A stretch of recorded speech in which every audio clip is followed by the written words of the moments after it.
Hi everyone, it's Michael Miller again with Mindwhirl, bringing you a new episode of Marketing Monday where we're going to teach you the process of marketing your business and making a lot more money.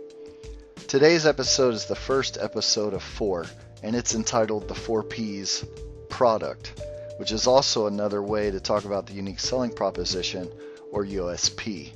So I've got a lot of information for you to think about in this episode, so let's get going. Almost every marketing book talks about the 4 Ps, and those 4 Ps stand for product, price, place, and promotion. Now, effective marketing answers questions about each of the 4 Ps and delivers each one of them in an exceptional way. What we're going to talk about today is product, but real quickly, let me give you an overview of all of them. Product is a thing that you sell. It could be a product or a service, but there has to be a market for it and an exceptional benefit that it offers consumers. Price has more psychological purpose than the mere literal translation of value. But that word there, value, that tells you that it's a subjective term.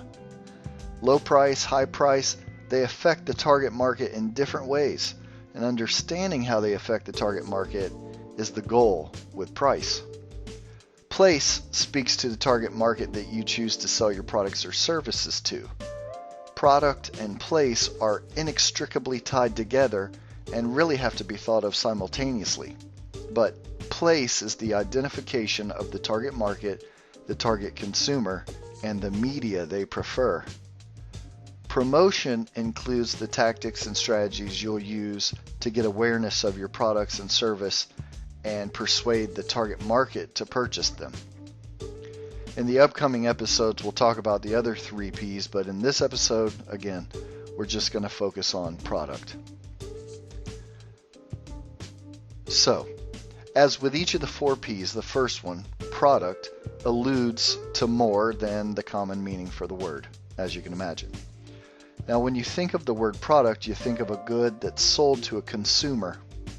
But in actuality, product covers the business model, the service you give, the expertise and value you provide, as well as the features and benefits of the product or service you offer in exchange for money. Now let's explore those a little deeper. When I talk about the business model, the service you give, the expertise you have, and the value you offer, what I'm really talking about is your unique selling proposition. The term unique selling proposition, or USP for short, was first coined by Rosser Reeves in the early 1900s. Now, Rosser created the term unique selling proposition because he recognized that the products that were selling extremely well were the products that had a lot of value and were of great benefit to the consumer. So, for instance, he noticed a certain brand of vacuum cleaner that actually had better suction, or a razor that actually shaved closer, or a toaster that made perfect toast every time. These inventions, or products, were exceptional and unique. So he essentially reworked the old saying, if you build a better mousetrap, the world will beat a path to your door. In the time between then and now, however, the term unique selling proposition has come to mean something more. And J. Abraham was the first to publicly state that the reason for a business to be in business is to provide some deeper value or service to the customer or end user. Now, he calls his idea the strategy of preeminence.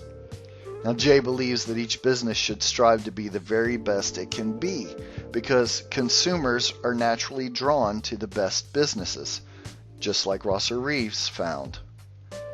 I see, though, in Jay's version of USP, which again he calls the strategy of preeminence, a concept that people don't really need choice. They need the best choice.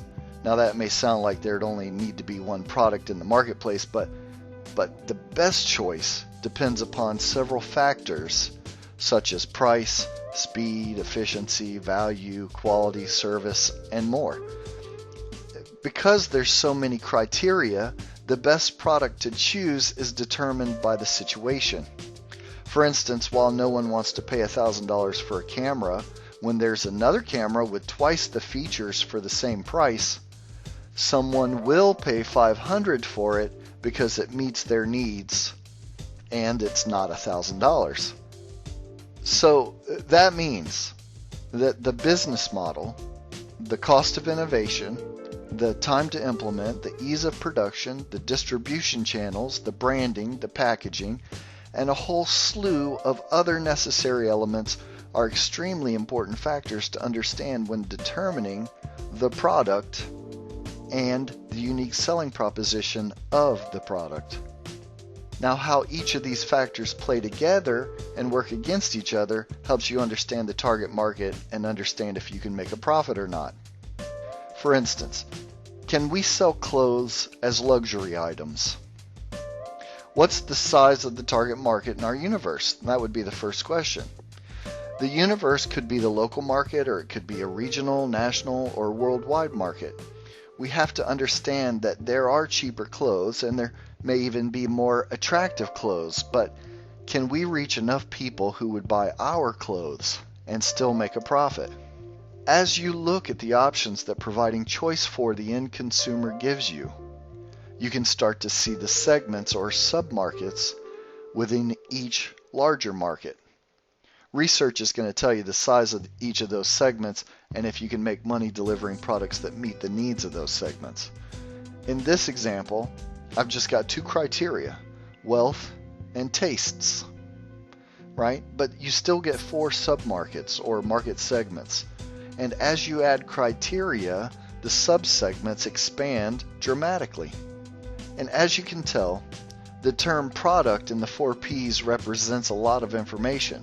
There's a lot of thought that has to go into your product, including who your target market is, because remember, product and place cannot be separated. But your product isn't your product on its own, all by itself.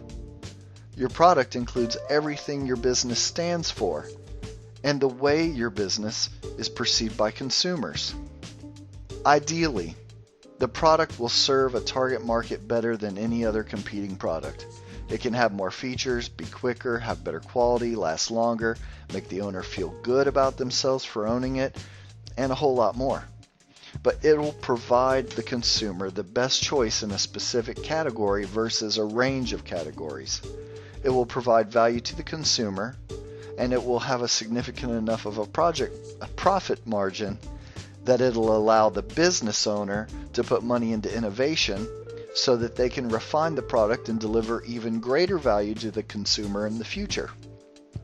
Remember, questions drive marketing, so ask yourself as many questions as you can think of, including this major question: what value do you provide? This question presupposes a lot, value being the key word. Remember, you must provide value. Well, that's my time for this week.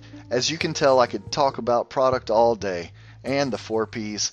They're huge topics, and the problem was trying to cut it down into 10 minutes. Thanks for watching. We appreciate your time investment and aim to give you great educational content and huge value in exchange. Now, if you need help with marketing your business, we have a range of coaching, training, and done-for-you marketing services to meet the needs of most business owners. And best of all, we offer guaranteed marketing results.